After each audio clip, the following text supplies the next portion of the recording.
Hello everybody and welcome to this tutorial. Today we will be learning about some of the basic terms or terminology which you need in order to follow this course through.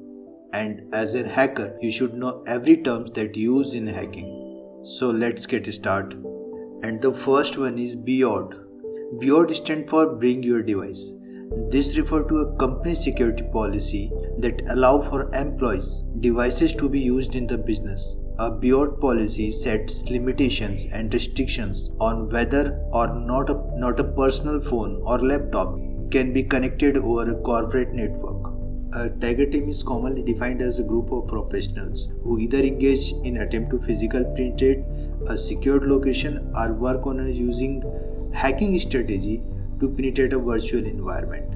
Although this term is sometimes used more generally for any team of a skilled professional, it often has a specific meaning in IT related to cyber threats, testing and anti-hacking activities. And the next one is FUD, fully undetectable. They can't be detected by antivirus program. Sometimes, actually most of the times, you don't need to make your own application fully undetectable. There are plenty of pen testing companies out there, and not just pen testing companies but other companies as well, who will pay very good sums of money if you can make their program fully undetectable by antivirus.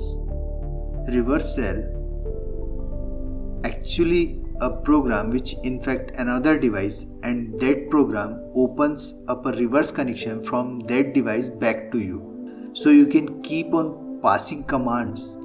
You can control that system, and even though you are nowhere near it. VPS stands for Virtual Private Server.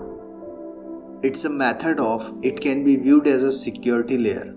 For example, if you have an Apache server running on your physical machine, you can have a virtual machine within that physical machine, which will serve as an SQL server for that Apache server.